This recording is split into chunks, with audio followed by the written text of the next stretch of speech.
¿Vivimos tiempos extraordinarios como probablemente cada uno de nosotros ha entendido? Nos encontramos en un momento histórico en el que acontecimientos del pasado, que antes podían parecer desconectados entre sí, demuestran estar inequívocamente conectados tanto en los principios que los inspiran como en las metas que se proponen. Una mirada equitativa y objetiva no puede dejar de captar la perfecta coherencia entre la evolución del marco político global y el papel que ha asumido la Iglesia Católica en el establecimiento del nuevo orden mundial. Para ser más precisos, deberíamos hablar del papel de esa parte aparentemente mayoritaria de la Iglesia, en realidad numéricamente pequeña pero extremadamente poderosa, que por brevedad resumo en la expresión Iglesia profunda. Es evidente que no hay dos iglesias, lo cual sería imposible, blasfemo y herético, ni la única Iglesia verdadera de Cristo hoy ha fallado en su misión, pervirtiéndose en una secta. La Iglesia de Cristo no tiene nada que ver con estos rebeldes que la han ocupado durante los últimos 60 años.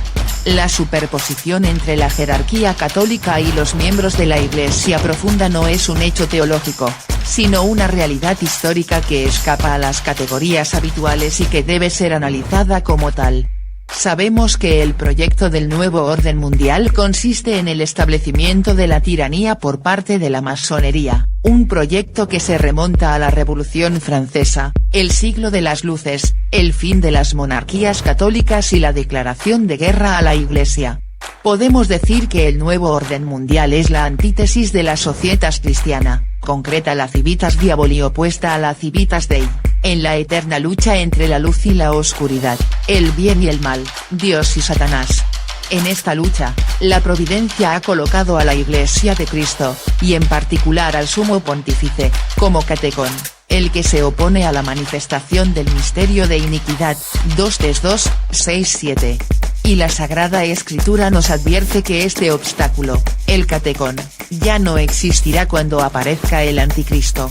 Me parece bastante evidente que la proximidad del fin de los tiempos está ante nuestros ojos, ya que el misterio de la iniquidad se ha extendido por todo el mundo con la desaparición de la valiente oposición del catecón.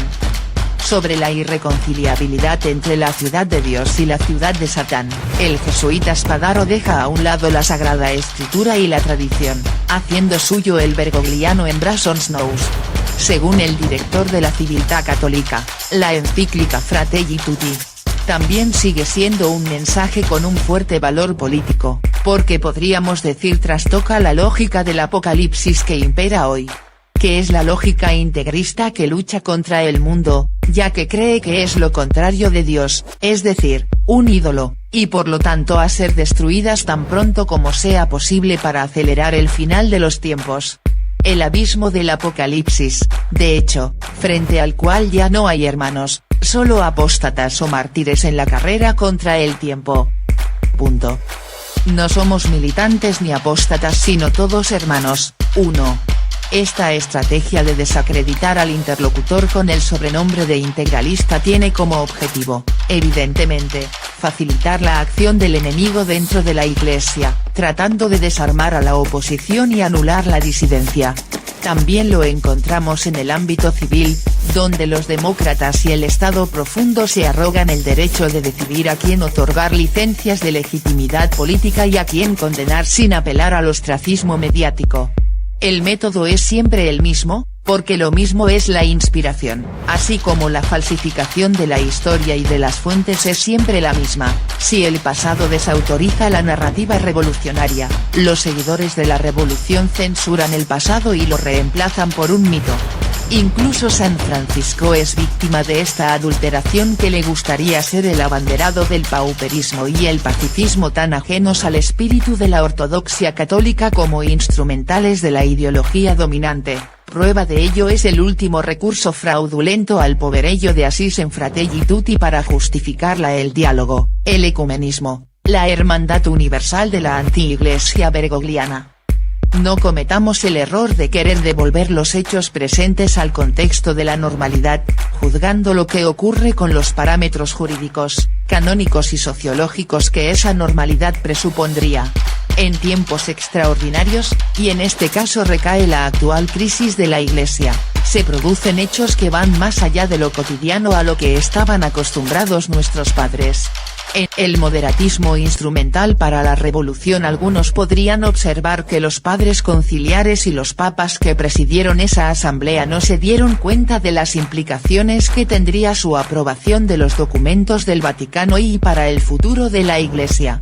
Si así fuera, es decir, si hubiera habido cierta resipiscencia en su apresurada aprobación de textos heréticos o cercanos a la herejía, no está claro por qué no supieron poner fin de inmediato a los abusos, corregir los errores, aclarar los malentendidos y los silencios. Y, sobre todo, no está claro por qué la autoridad eclesiástica fue tan despiadada con los que defendían la verdad católica, y al mismo tiempo fue tan indulgente con los rebeldes y herejes.